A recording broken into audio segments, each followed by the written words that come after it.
A lot of great things would have happened, but now you have millions and millions of dead people, and you have people dying financially because they can't buy bacon, they can't buy food, they can't buy groceries, they can't do anything. And they're living horribly in our country right now. With all of that being said, I think it's very important to have debates, and we've agreed with Fox on a date of September 4th. We've agreed with NBC, fairly full agreement, subject to them, on September 10th. And we've agreed with ABC on September 25th. So we have those three dates, and those networks, they're very anxiously awaiting that date and those dates. So we have September 4th, September 10th, and September 25th. We have spoken to the heads of the network, and it's all been confirmed, other than some fairly minor details. Audience, some location, which city would we put it into, but all things that will be settled very easily, I think it'll be very easy. The other side has to agree to the terms. They may or may not agree. I don't know if they're going to agree. She hasn't done an interview. She can't do an interview. She's barely competent, and she can't do an interview. But I look forward to the debates because I think we have to set the record straight. Why is it that millions of people were allowed to come into our country from prisons, from jails, from mental institutions, insane asylums, even insane asylums? It's a mental institution on steroids. That's what it is. When you see the people that are coming into these are institutions that are being emptied out, not in South America, all over the world, including South America, all over the world. Prisons are being emptied out into our country because we have a president that's the worst president in the history of our country. We have a vice president who is the least admired, least respected, and the worst vice president in the history of our country, the most unpopular vice president. And because of political reasons or because of being politically correct, even though she never received a vote. Don't forget, she was the first one defeated, as I remember it, because I watched it very closely, but she was the first one. She never made it to Iowa, the first state. She never made it to Iowa. She was the first one that was defeated. She was the nastiest to him. She was nasty with calling him a racist and the school bus and all of the different things. She was very nasty to Biden. And shockingly, he appointed her, asked her to serve as vice president. Well, I don't know if he's happy about that decision right now. This was taken away. The presidency was taken away from Joe Biden. And I'm no Biden fan, but I'll tell you what, from a constitutional standpoint, from any standpoint you look at, they took the presidency away. And people were saying he lost after the debate. He couldn't win. Well, I don't know that that's true necessarily. But whether he could win or he couldn't win, he had the right to run. And they took it away. They said they're going to use the 25th Amendment. They're going to hit you hard. Either we can do it the nice. I know exactly, because I know a lot of people on the other side, believe it or not. And they said, we'll do it the nice way or we'll do it the hard way. And he said, all right.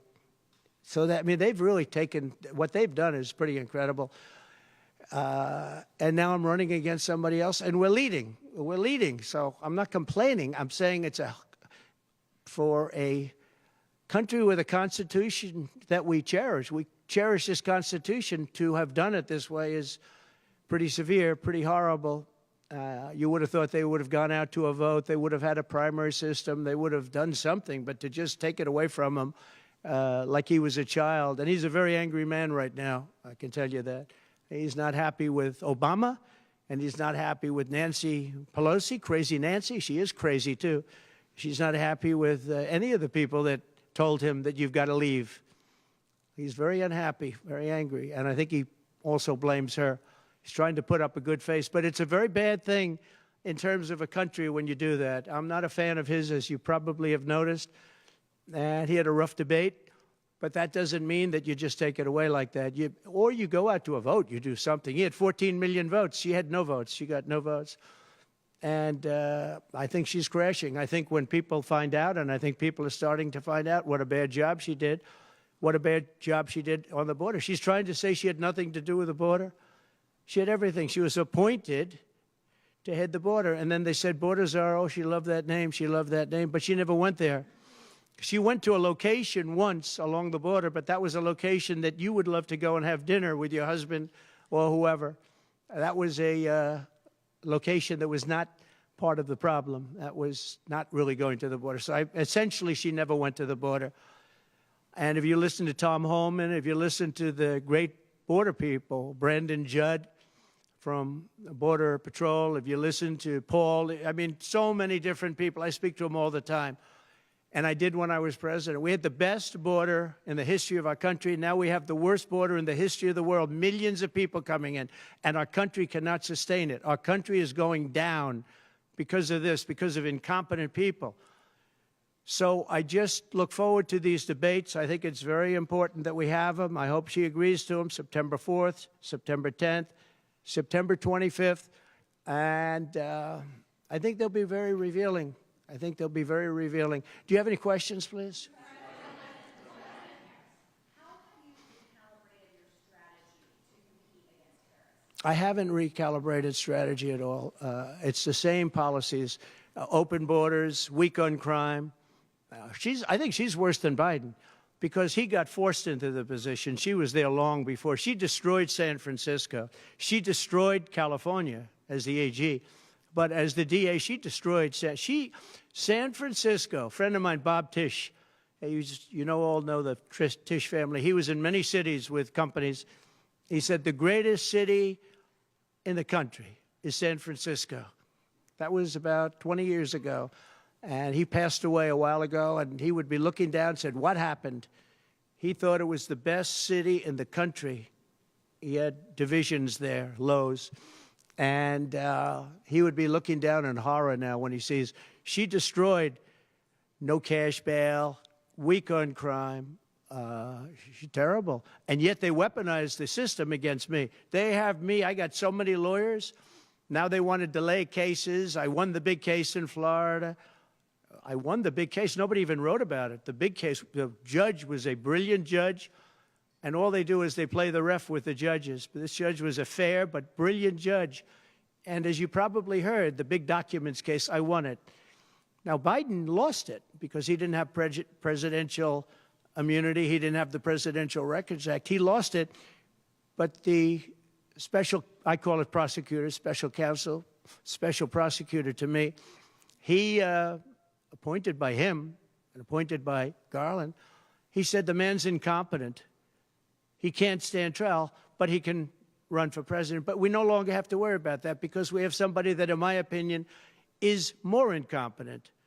She couldn't pass her bar exam and lots of other things, and she should not be in a position. Because if she becomes president, our country is going to be a giant fail. It's going to fail. It's going to be a failure the likes of which this world has never seen. Yeah, please. No, how about you?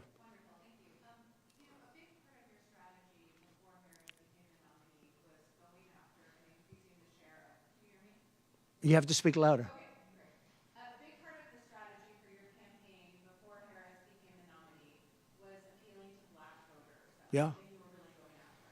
In polls, we really see Harris gaining ground with that group. And I'm wondering how you are going to go after black voters now that she's the nominee and really winning them over. Well, it changes around a little bit. I'm getting other voters. Perhaps, I was doing very well with black voters, and I still am. I seem to be doing very well with black males. This is according to polls, as you know. It's possible that I won't do as well with black women, but I do seem to be doing very well with other segments, extremely well with Hispanic. Jewish voters way up. White males way up. White males have gone through the roof. White males way up. Now, I don't know. All we're doing is giving you the stats that you have. It could be that I'll be affected somewhat with black females, where we're doing pretty well. And I think ultimately they'll like me better because I'm going to give them security, safety, and jobs. I'm going to give them a good economy. We have a very bad economy right now. We could literally be on the throes of a depression, not recession, a depression. And they can't have that. They can't have that. So I think I'm going to do well with everybody, especially when the facts are right. Yeah, please, in the back. You're now leading the Jewish voters in your home state of New York. With that being said, what Well, I don't know. I know Josh Shapiro. He's a terrible guy, and he's not very popular with anybody. I think that this election maybe is better than Josh Shapiro would have been. But I think other than Josh Shapiro, I think she had some good choices. But Josh Shapiro is not one of them. He's caused a lot of damage with a lot of people. And I don't think he would have been better. I think he would have been maybe the equivalent, maybe not as good. But they had some people that they were looking at that were good, far superior to her. They actually had a story where they had everybody, including, they had like 10 people that she was looking at and her. And they said she was the worst of all. In other words, she was the worst out of the 10 people and her.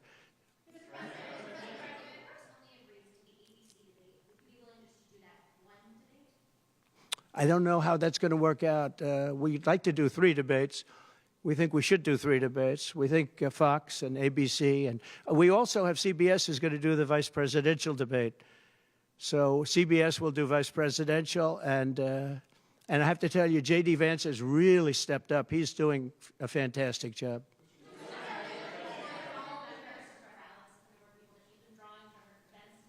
Say it. Are you worried at all about the size of Harris's crowds? Oh, give me a break. Listen, I had 107,000 people in New Jersey. You didn't report it. I'm so glad you asked. What did she have yesterday, 2,000 people? If I ever had 2,000 people, you'd say my campaign is finished. It's so dishonest, the press. And here's a great example. I had in Michigan recently 25,000 people, and 25,000 people we just couldn't get them in. We had in Harrisburg 25,000 people, and 20,000 people couldn't get in. We had so many. Nobody ever mentions that. When she gets 1,500 people, and I saw it yesterday on ABC, where they said, oh, the crowd was so big. I have 10 times, 20 times, 30 times the crowd size, and no, they never say the crowd was big. That's why I'm always saying turn around the cameras. I'm so glad you asked that. I think it's so terrible when you say, well, she has 1,500 people, 1,000 people, and they talk about, oh, the enthusiasm. Let me tell you, we have the enthusiasm. The Republican Party, and me as a candidate, but the Republican Party has the enthusiasm because people want to see crime stopped. They want to see a country that's respected. Think of it. If I were president, you wouldn't have Russia and Ukraine, where it never happened. 0 chance. You wouldn't have had October 7th of Israel. You wouldn't have the horrible withdrawal. And I don't mean the withdrawal, because the withdrawal was fine. I was ready to withdraw from Afghanistan, and we were going to do it with dignity and strength. And we were keeping our equipment. We weren't leaving $85 billion worth of equipment behind. And we wouldn't have had 13 great soldiers. I know the families of those soldiers well. We wouldn't have had these soldiers killed. And we wouldn't have had 45 soldiers obliterated. No legs, no arms, the face. None of that would have happened. And you wouldn't have had inflation. You wouldn't have had any inflation, because inflation was caused by their bad energy problems. Now they've gone back to the Trump thing because they need the votes. I don't know if you know, they're drilling now because they had to go back because gasoline was going up to $7, $8, $9 a barrel. So they said, we better do what Trump. But the day after the election, if they won, you're going to have fuel prices go through the roof. Everybody's going to be forced to buy an electric car, which they're not going to do because they don't want that. It's got a great market. It's got a market. It's really a sub-market. People want gasoline-propelled cars. They want hybrids. They want to have everything, and they want electric. But they want everybody to have an electric car. We don't have enough electricity. We couldn't make enough electricity for that. And you know what else? The weight of a car, the weight of a truck. They want all trucks to be electric. Little things that a lot of people don't talk about. The weight of a truck is 2.5 times heavier. You would have to rebuild every bridge in this country if you were going to do this ridiculous policy. So, but on crowd size, in history, for any country, nobody's had crowds like I have, and you know that. And when she gets 1,000 people and everybody starts jumping, you know that if I had 1,000 people would say, that's the end of his campaign. I have hundreds of thousands of people. In South Carolina, I had 88,000 people. In Alabama, I had 68,000 people. Nobody says about crowd size with me. But she has 1,000 people or 1,500 people, and they say, oh, the enthusiasm's back. No, no. The enthusiasm is with me and the Republican Party because they want to stop crime. They want to stop people from pouring into our country from places unknown and from countries unknown, from countries that nobody ever heard of. That's where the enthusiasm is.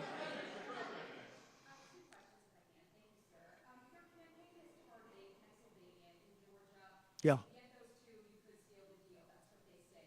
How important is it to you, and is it salvageable for you to be able to repair the relationship with Governor Kemp? I don't know. I don't know if I can or not. I got him elected. Without me, he wouldn't be governor. I got him elected.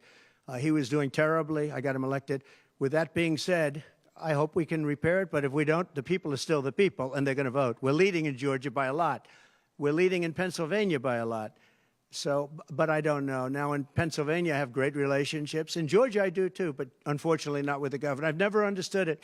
When you get somebody elected, they're supposed to like you. He's not exactly, for some reason, and you'll have to ask him about that. Yeah, I'd love to see it get repaired. I think that if we don't win Georgia, Georgia is a big win, is a big state. So I won Alabama by a record. Nobody's ever gotten that many votes. I won South Carolina by a record. You don't win Alabama and South Carolina by records and lose Georgia. It doesn't happen. And the people of Georgia understand that. There was tremendous anxiety and problems in Georgia. A lot of people say, what happened? And we have to, all we want is honest elections. If we have honest elections in Georgia, and we have honest elections in Pennsylvania, we're going to win them by a lot.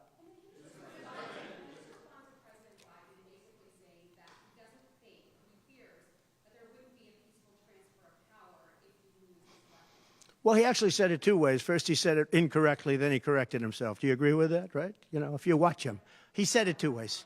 No, no, no. I mean, he said it two ways because he doesn't really know what he's saying. Why didn't he bring it up at the debate? You know, he had a chance for 90 minutes to bring it up at the debate. He could have talked about that at the debate, and he didn't do it.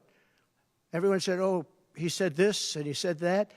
He's just, you know, they give him something to read off. He read it very badly because he actually said it the opposite. Then he had to go back and correct himself. He said the opposite. He should have brought this up at the debate.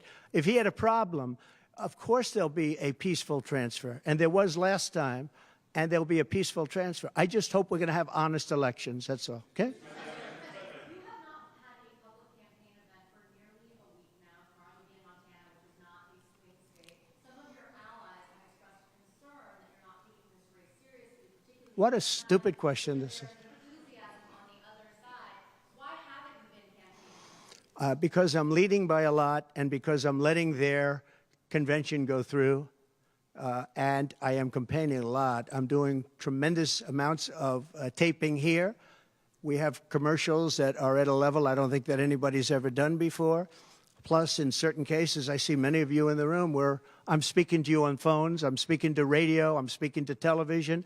Television's coming over here. Excuse me, what are we doing right now? She's not doing any news conference. You know why she's not doing it? Because she can't do a news conference. She doesn't know how to do a news conference. She's not smart enough to do a news conference. And I'm sorry, we need smart people to lead this country because our country's never been in this danger before, both economically and from an outside perspective. Russia doesn't respect us anymore. China doesn't respect us anymore. North Korea, Kim Jong-un, liked me a lot. He doesn't like this group. We are in great danger. We're in great danger of being in World War III. That could happen. No, after their convention, yeah. And I'm going out, actually, I'm going out to certain places to help certain senators get elected. Not even for me. I'm trying to help when I go out to Wyoming or when I go out to Montana, or I'm going to different places to help people. And I don't have to go there because I'm leading those states, as you know, by 35, 40, 50 points. I'm leading by record numbers. I'm going because I want to help senators and congressmen get elected. Congressmen and women get elected. Yes, please. Yeah, go ahead. Mr. President, can you tell us a bit more about your upcoming interview with Elon Musk? The upcoming what? Interview with Elon Musk on Monday. Oh, yeah. There are reports now saying that the Chinese Communist Party is trying to use American social media platforms to spread this propaganda. What do you think this is? Yeah, the Elon Musk. So, yeah, sure. So Elon called me. As you know, he endorsed me full-throated. Great endorsement. I respect Elon a lot. He respects me. And not easy for him to endorse, to be honest with you. You know, it takes courage to endorse people. Many people have courage and many people don't. He does have courage. And Elon endorsed me, and he asked me whether or not I'd do a show on Monday, and I think it's going to be Monday night. And I believe he's the host of the show. So it'll be very interesting. A lot of people are talking about it. I look forward to it. That'll be done on Monday night.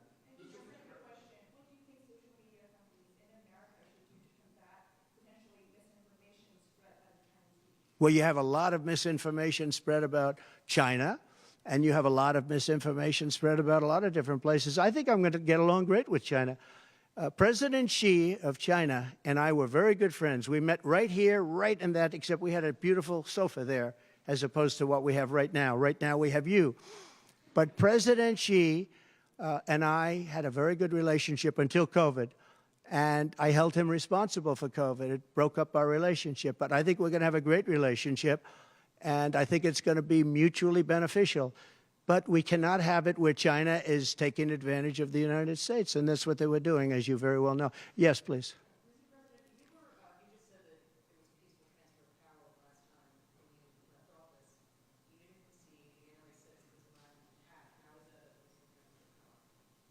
What's your question?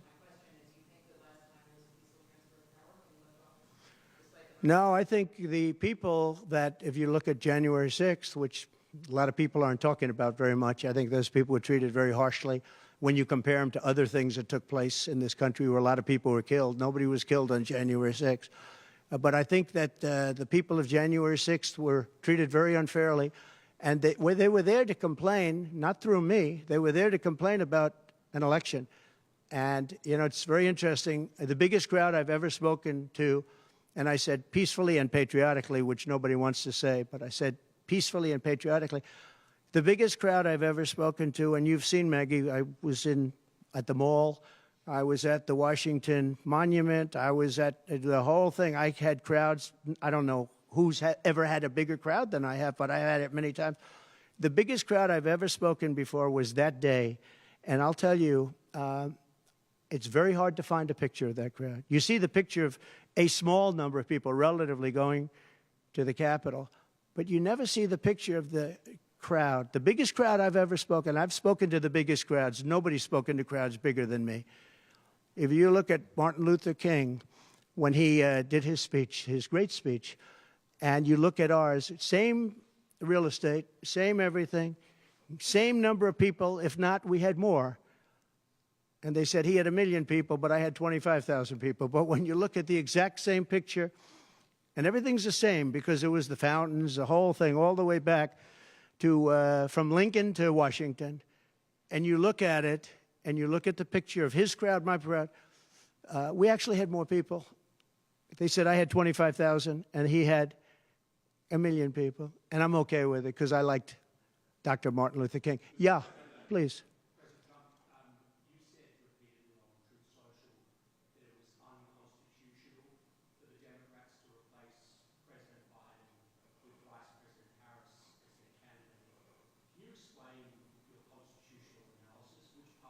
Yeah, sure. We have a Constitution. It's a very important document, and we live by it. She has no votes, and I'm very happy to run against her. I'm not complaining from that standpoint. And I hate to be defending him, but he did not want to leave. He wanted to see if he could win. They said, you're not going to win after the debate. They said, you're not going to win. You can't win. You're out. And at first they said it nicely, and he wasn't leaving. And then you know it better than anybody. Wait a minute. So when you think about it, they said at first they were going to go out to another vote. They were going to go through a primary system, a quick primary system, which it would have to be. And then it all disappeared, and they just picked a person that was the first out. She was the first loser, okay? So we call her the first loser. She was the first loser when during the primary system. During the Democrat primary system, she was the first one to quit, and she quit. She had no votes, no support, and she was a bad debater, by the way, very bad debater. And that's not the thing I'm looking forward to, but she was a bad debater. She did obviously a bad job. She never made it to Iowa. Then for some reason, and I know he regrets it, you do too, he picked her, and she turned on him too. She was working with the people that wanted him out.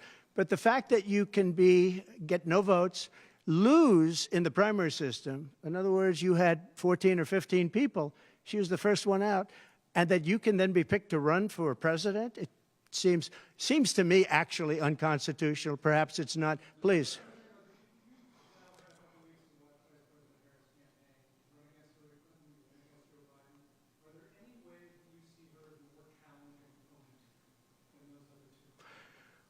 So I've run against Hillary, and I've run against various other people. I would say that in terms of intelligence, Hillary was far superior. I would say that. Hillary was smart. She was her own worst enemy in many ways, but she was smart, very smart. Okay? If you asked me to compare them. Please.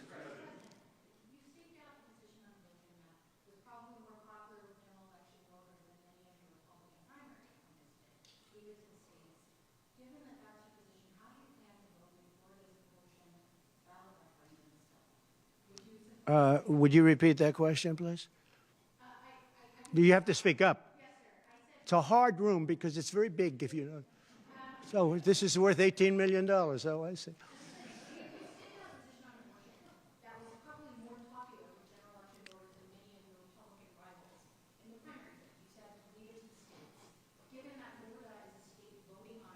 Yeah. So I think the abortion issue has been very much tempered down, and I've answered, I think, very well in the debate, and it seems to be much less of an issue, especially for those where they have the exceptions, as you know. And I think it's, when I look, for 52 years, they wanted to bring abortion back to the states. They wanted to get rid of Roe v. Wade, and that's Democrats, Republicans, and independents, and everybody, liberals, conservatives, everybody wanted it back in the states, and I did that. Now the states are voting.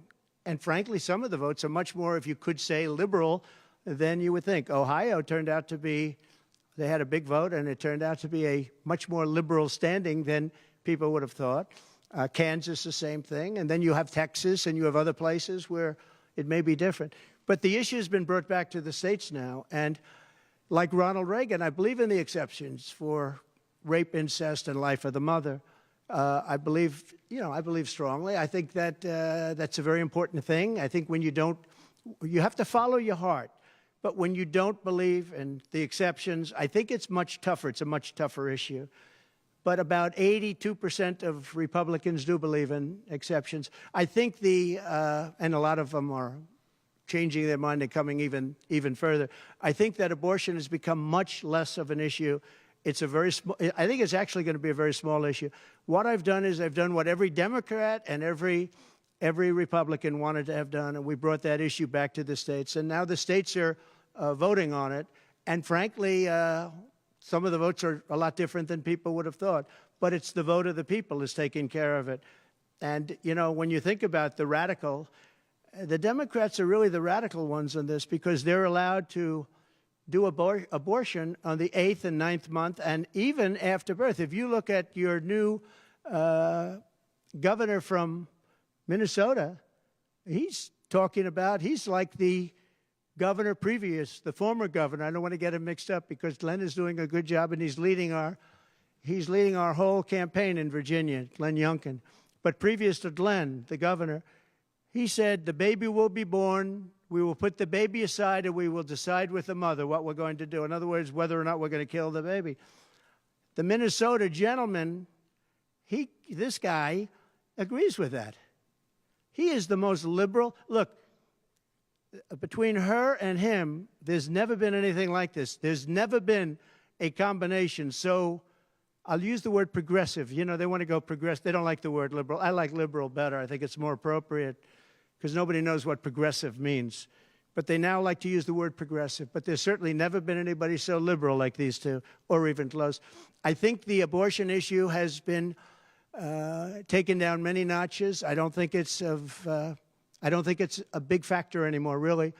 And when people hear what I said in the debate, and I think I said it very well during the debate, we brought it back to the states. Everybody wanted it in the states. And very importantly, and you think about this, assuming you have exceptions. If you don't have exceptions, it's a more difficult thing. At the same time, There are people that strongly feel that way, and you have to follow your heart, and you should follow your heart. But that issue is very much subdued. Yeah, thank you. About who? About the assassination attempt. Yes. Did the fact that somebody used an AR-15 gun at all change your impression of people's access to that weapon? No, I didn't. Look, if you take away guns, she wants to take away everyone's gun. If you take away guns, you can't do it because people need the guns for protection. Now, entertainment, they want it, hunting, they want, different things. But they need weapons for protection in this country. People live out in the woods, and they're not going to have a gun. If you look at some countries, I don't want to get them in trouble, but some countries have actually gone the opposite way. They had very strong gun laws, and now they have gone the opposite way, where they allowed people to have guns, where in one case they encouraged people to go out and get guns, and crime is down 29%. And remember this, what is the toughest gun law in the United States? Chicago. On July 4th, 117 people were shot and 17 died. The toughest gun laws in the United States are in the city of Chicago. You know that. They had 117 people shot. Afghanistan does not have that. Afghanistan, by the way, was the lowest point in the history of our country, in my opinion.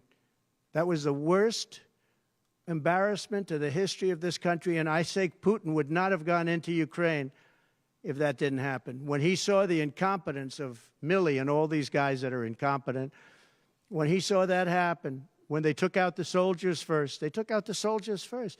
If you go back and check your records, for 18 months, I had a talk with Abdul. Abdul was the leader of the Taliban, still is.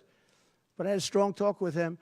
For 18 months, not one American soldier was shot at or killed, but not even shot at. 18 months, and then we had the disaster of the lift, where people were falling off airplanes from 3 times the height of the World Trade Center. I mean, terrible. But now our country has to be respected again. Please.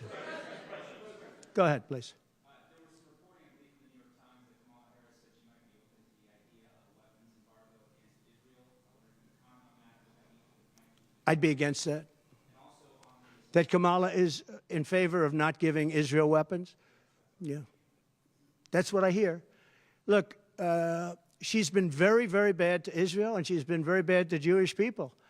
And I say it, if anybody I know is Jewish and they would vote for Kamala over me, they should have their head examined. If you think about it, I gave them Golan Heights. I gave them the capital of Israel, Jerusalem. I even built the embassy.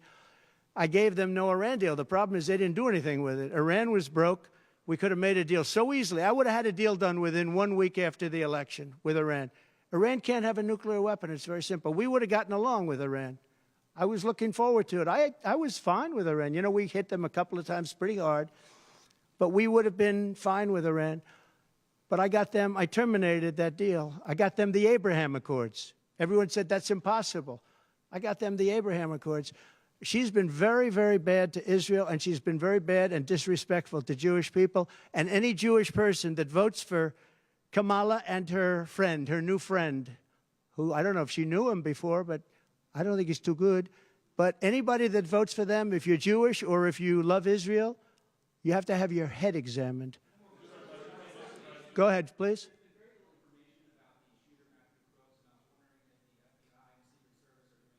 They have. The FBI came to see me about the shooter. I think they've done a very good job. And I think they did a very good job with respect to this other lunatic that they have in custody.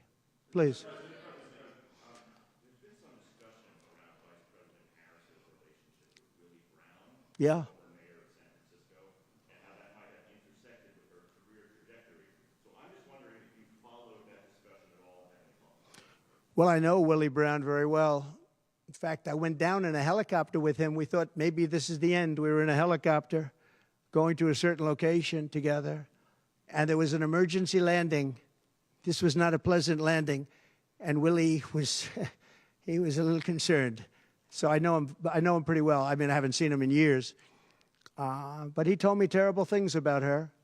but this is what you're telling me anyway, I guess. But he had a big part in what happened with Kamala. But he I don't know, maybe he's changed his tune, but he was not a fan of hers very much at that point.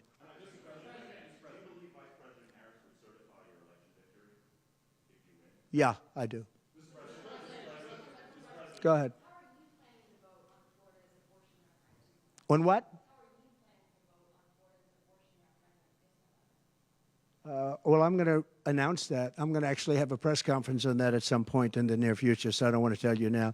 But Florida does have a vote coming up on that, and I think probably the vote will go in a little more liberal way than people thought. But I'll be announcing that at the appropriate time. Please. Mr. President, your tax cuts from your administration will be coming up, fairly soon and potentially expiring. I wanted to ask you specifically about the tax code favoring parents versus people who don't have children. There are a number of tax breaks. Yeah. Oh, we gave tremendous for child care and all of that. No, our tax cuts, which are the biggest in history, our tax cuts are coming due, as you know, very soon.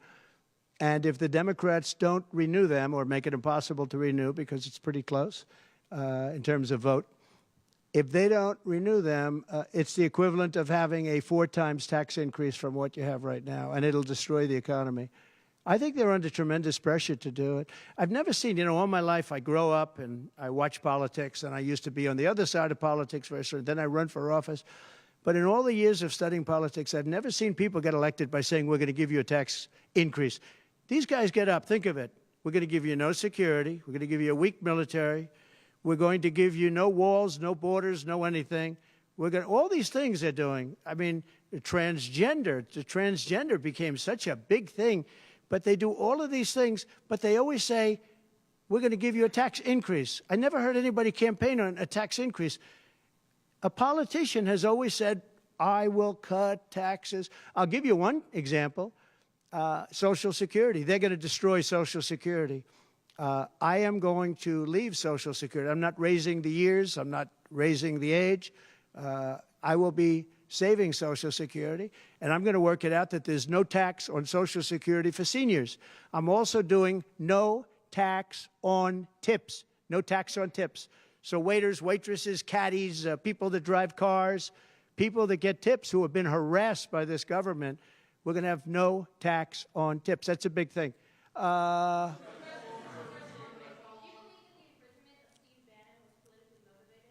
Yeah, oh, absolutely, sure. Because other people have done far bigger things than Steve Bannon. Sure, it's politically motivated. I think it's a horrible thing they did. Look, they've weaponized government against me.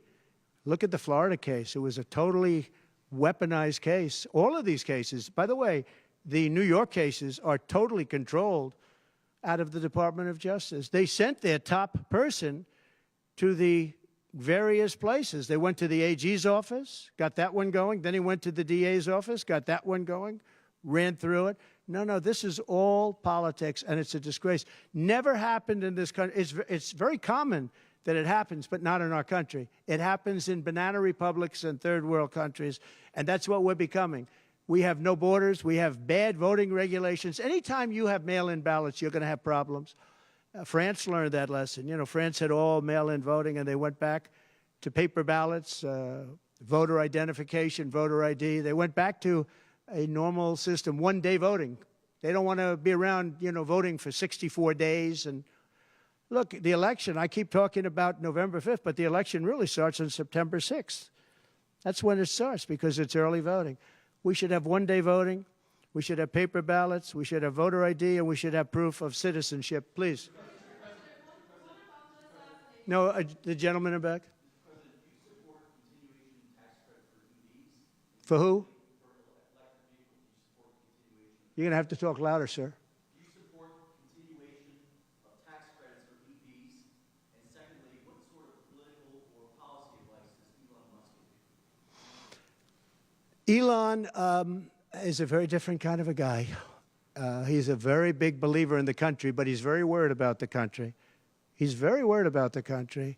And I don't know if it's good for him politically to have supported me, although I think we have a vast majority of this country does support me. But Elon, more than almost anybody I know, I mean, he loves this country. He loves the concept of the country. But like me, he says this country is in big trouble. It's in tremendous danger. Okay, please. Polls suggest overwhelmingly that Americans trust you more than Kamala Harris to fix the U.S. economy. I like this guy. I like him. What message do you have to Americans, sir, who are struggling to pay for everyday Yeah. groceries, rent? The polls have suggested. There are some polls that say we're going to win in a landslide. People are voting with their stomachs, meaning they're going to the grocery store. They're paying 50, 60, 70% more for food than they did just a couple of years ago. Look at what's happened to energy. Look at what's happened not only to their cars, where gasoline's gone from $1.87, $1.87, and we had moments when it was below that, but it's gone from $1.87 to $5, $6, and $7.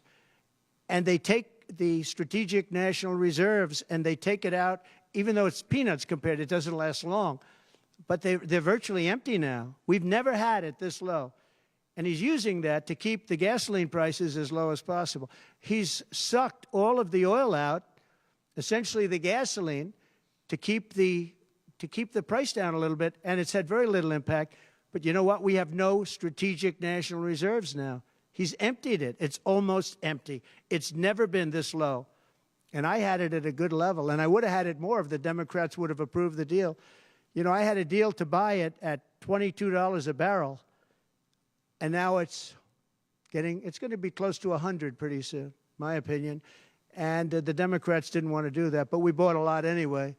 And we had it pretty good. And what they've done to the national reserves, the strategic national reserves, is, as you know very well, because you cover it, but what they've done is incredible. They've just, for the sake of getting some votes, for the sake of having gasoline, you know, that's meant for wars.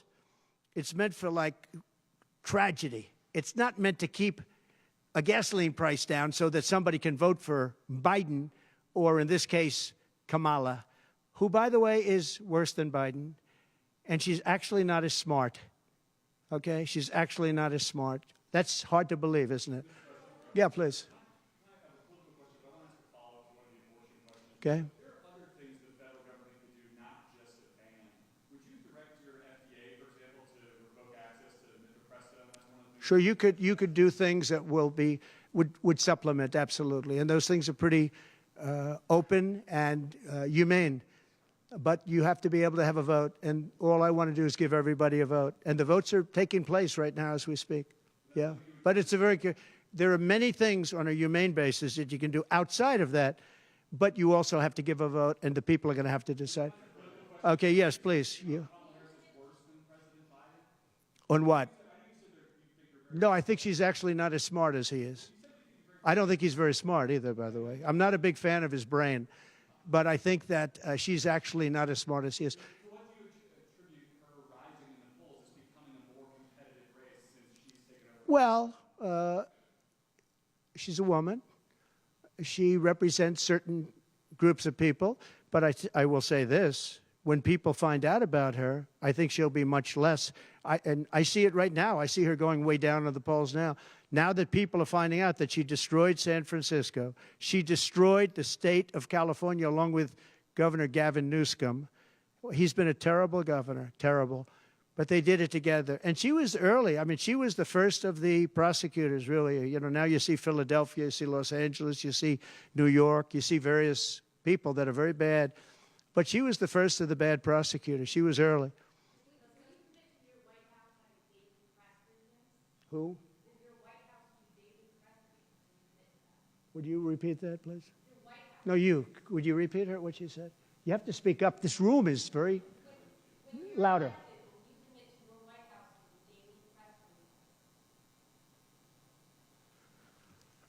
Do you hear her?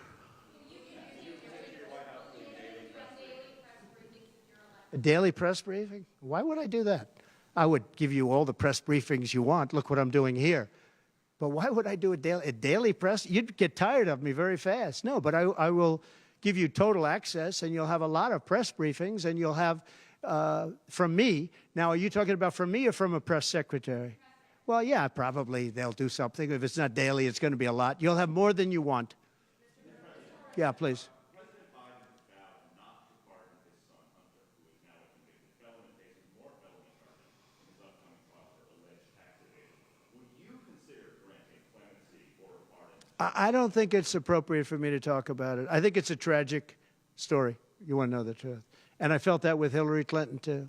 You know, with Hillary Clinton, I could have done things to her that would have made your head spin. I thought it was a very bad thing. Take the wife of a president of the United States and put her in jail. And then I see the way they treat me. That's the way it goes.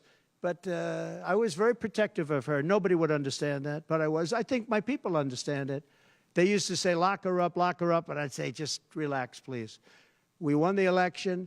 I think it would be I think it would have been horrible for our country and we had her between the hammering of all of the files. And don't forget, she got a subpoena from the United States Congress. And then, after getting the subpoena, she destroyed everything that she was supposed to get. I thought it was so bad to take her and put her in jail, the wife of a president of the United States, and then when it's my turn, nobody thinks that way. I thought it was a very terrible thing. And she did a lot of very bad things. I'll tell you what, she was pretty evil.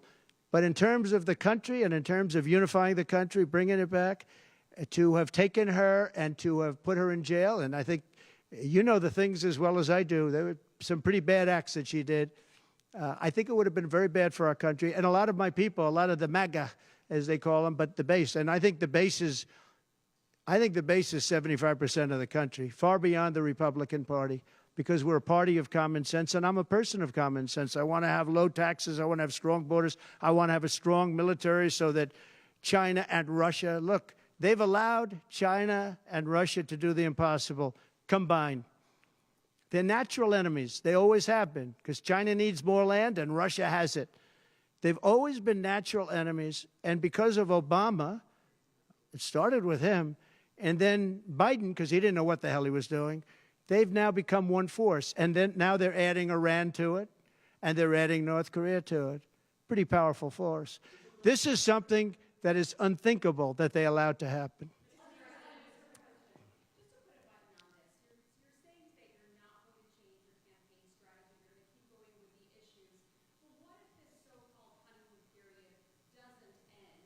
Oh, it's going to end. The honeymoon period's going to end. Look, she's got a little period. She's got a convention coming up.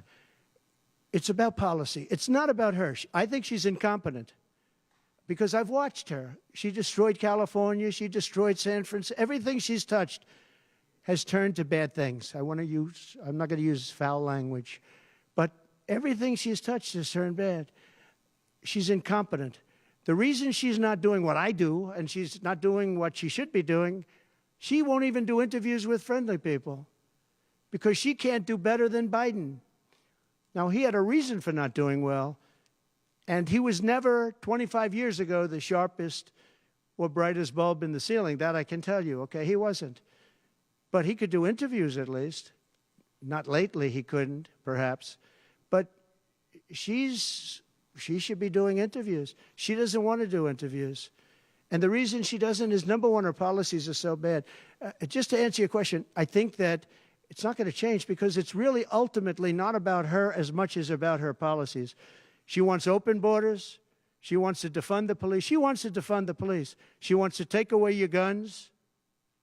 Anybody that thinks they're not going to come after your guns, you know, when I was president, I totally protected the guns. And I think it's very important. And I know I take some heat sometimes for it, but you have to have safety. You have to have, when the bad guy walks in with a gun, you got to have some way of protecting yourself. And boy, that would be, you would see crime go up at levels that you've never seen. When people say on the side of the house, this house has guns, we will use the guns, they say, let's pass. We'll go someplace else. You have to have them. And for 4 years, and you know, as you know, the NRA endorsed me very powerfully every time I ran, every time. My sons are members, and I guess indirectly I'm a member too. But they gave me the strongest of endorsements, and that's against very strong competition. People that felt the same way. No, you have to have that right. Our Second Amendment is a very important right, and it has to be protected. Okay, how about you? Go ahead. Yeah. So there are some of the most brilliant people on Wall Street that are saying that if President Trump doesn't win, you're going to have a depression. I happen to agree. I think that's true. Because I know how bad these people are. You know, they like to say that they did this and that. You saw the $7 trillion that they said it was me for $7 trillion. It wasn't me. It was them. They said that I had inflation. They took over 9% inflation. No, I had 1% inflation. I had actually no inflation because if you look at the categories, we had just about no inflation. But I had a very minor, I actually had a positive inflation. It was a perfect number because you don't want zero. I mean, I'm not going to give you a whole course on economics, but you don't want zero. 1%, 1.4% is great. You want a little bit because you don't want to have deflation. Deflation is, in many ways, even worse. I had a perfect number right around the 1% number. It was perfect. And to show you, it stayed there for 2 years. And then he did all of the different borrowings that he did. And then he did so many things wrong. Every time he would do it, I'd say, big mistake. And don't forget, they sell hats and they sell stories. Trump was right about everything. I've been right about a lot. Yes, Maggie.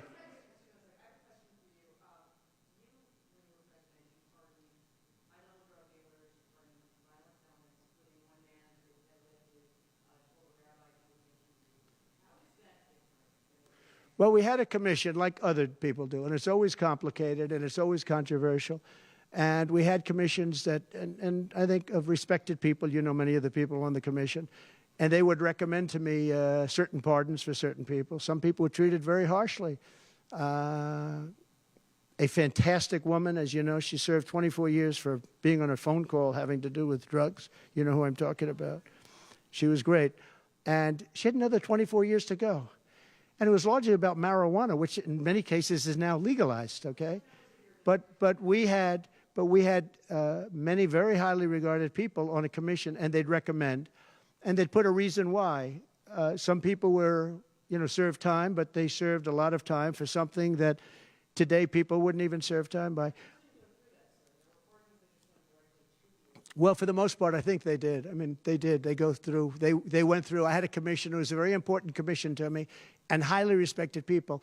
And frankly, they came up with some decisions that I wouldn't necessarily agree with, but I did it. But I let a lot of people out that had no representation. I went to people in jails, in prison that we respected. I said, how many of these people should be let out? We let out large groups of low-income people that were serving like 40 years for something that today you wouldn't even be put in jail for. We had very few people let out because I said I really don't want to let people out where they had a lot of violence, where they had killing, et cetera, et cetera. And for the most part, we didn't do that. Yeah, please. Thank you, Mr. President. Regarding the Fed, if you win in November, do you want more of a say over the Fed on issues like the interest rate? And do you think that On defense? over the Federal Reserve? Ah, And do you think Federal Reserve. expanding the economy given the current leadership? Right. Well, look, the Federal Reserve is a very interesting thing, and it's sort of gotten it wrong a lot. And he's tending to be a little bit late on things. He gets a little bit too early and a little bit too late. And, that's very largely it's a gut feeling. I believe it's really a gut feeling. And I used to have it out with him. I had it out with him a couple of times very strongly. I fought him very hard. And, we get along fine. We get along fine. But I feel the president should have at least say in there. Yeah, I feel that strongly. I think that in my case, I made a lot of money. I was very successful. And I think I have a better instinct than, in many cases, people that would be on the Federal Reserve or the chairman. Yeah. People going to prison for marijuana. Yeah. Harris supports rescheduling marijuana and also says that no one should go to prison for marijuana offense. Do you agree with those positions? Well, as we legalize it, I start to agree a lot more because, it's being legalized all over the country. Florida has something coming up. I'll be making a statement about that fairly soon. But as we legalize it throughout the country, whether that's a good thing or a bad thing, it's awfully hard to have people all over the jails that are in jail right now for something that's legal. So I think obviously, there's a lot of sentiment to doing that. Yeah, please. Kamala Harris's father is Jamaican American, and she went to a historically black college. How is she only recently deciding to be black? Well, you'll have to ask her that question because she's the one that said it. I didn't say it. So you'll have to ask her, and I very much appreciate that question, but you'll have to ask her. But I've known her for a long time. I actually contributed to her campaign a long time ago because I was a developer. I contributed to lots of campaigns of Democrats, Republicans, and some were liberal and some were conservative. But you'll have to ask her about that. But to me, it doesn't matter. But to her, from her standpoint, I think it's very disrespectful to both, really. Whether it's Indian or black, I think it's very disrespectful to both. To me, it doesn't matter. Please, red dress, red dress. What in the assassination? Is your ear fully recovered? Is there a scar? Do you have any Yeah, damage? pretty much recovered, yeah. I'm a fast healer. It's a hell of a shot, but I'm a fast healer. Yeah, pretty much recovered. Do you have any hearing damage from it? No, it didn't hit that. I got very lucky. It just hit the lobe, as they call it. Is there a scar on your ear? Yeah, a little bit, not much. On top. A little bit. An immigration question. You've been running on the idea of mass deportation. You said the biggest in American history is basically what Yeah. When Senator Vance has been asked about that, he sort of suggested that really you only need to go after people who've been convicted of crime. Well, we're starting that, yeah. What are you really talking about here? How will you pay for it? We are going to start the largest mass deportation in the history of our country because we have no choice. It's not sustainable. And we are going to start with violent criminals, and we're going to start then with criminals.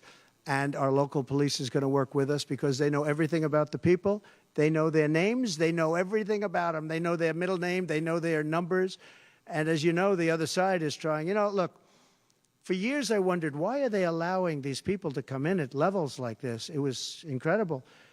And I said two reasons. They're either really stupid, and I don't believe they're stupid, because anybody that can cheat in elections like they cheat is not stupid. Or, in the alternative, they have bad motives or they hate our country. And I used to think they hate our country. But lately I've seen where they're trying to sign these people up to vote. And they have to stop. They cannot let illegal immigrants vote in this upcoming election. All right, one more question. Go ahead, one more. Make it a good one, please. Okay, regarding Social Security taxes for seniors. Right. We talked about a lot. Experts say that the policy could increase the deficit by $1.6 trillion. So how would it work for you? We have so many ways of making money in this country. We're not going to affect our Social Security. We're not changing it. And I proved that over 4 years. And we're going to do it. It's very unfair to people. They spend their life and they're great citizens and they pay in. We're not going to charge tax to Social Security, the seniors. We're not going to do it. We're not going to charge. And also tax. I say the two things. We're going to have no tax on seniors, Social Security, and we're going to have no tax on tips. Very simple. And we are a country that has so many different ways to make money. We have under our feet more liquid gold, I call it oil, and gas, than any country in the world, much more than Saudi Arabia, much more than Russia. We have so many different ways we can make money. We're not going to hurt our seniors with Social Security, and we're not going to charge them tax. Okay?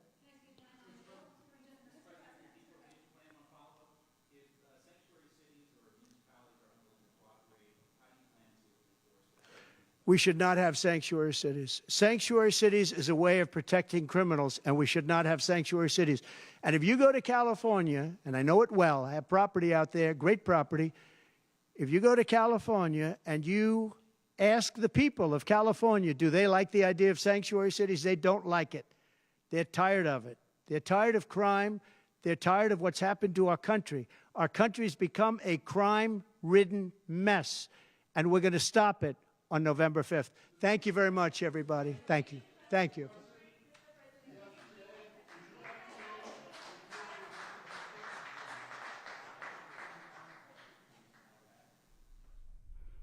And we'll have more live coverage starting shortly when we'll hear from the former president's rival in campaign 2024, current Vice President Kamala Harris. She'll be holding a rally in Detroit, Michigan. You can watch that live here on C-SPAN, the C-SPAN Now app, or online at cspan.org. We'll welcome them into a great national crusade to make America great again. Is that our dream has been earned for progress and for peace. Taxes will go up, and anyone who says they won't is not telling the truth. With our beloved nation at peace, we're in the midst of a springtime of hope for America. Because we are the party that believes in the American dream. Read my lips. No new taxes. I still believe in a place called hope. Here's the question for the American people. Who do you trust in this election? The real choice is whether we will build a bridge to the future or a bridge to the past. And I have unlimited confidence in the wisdom of our people and the future of our country. I stand here tonight as my own man, and I want you to know me for who I truly am. They had their chance. They have not led. We will. I'm John Kerry, and I'm reporting for duty. These 4 years have brought moments I could not foresee and will not forget. It's time for us to change America. I wasn't my own man anymore. I was my country's. I don't believe that rolling back regulations on Wall Street will help the small businesswoman expand or the laid-off construction worker keep his home. We have been there. We've tried that, and we're not going back. We are moving forward, America. Under my administration, our friends will see more loyalty, and Mr. Putin will see a little less flexibility and more backbone. He wants to make America great again. Well, he could start by actually making things in America again. We will make America safe again. And we will make America great again. Here and now, I give you my word. If you entrust me with the presidency, I will draw on the best of us, not the worst. This towering American spirit has prevailed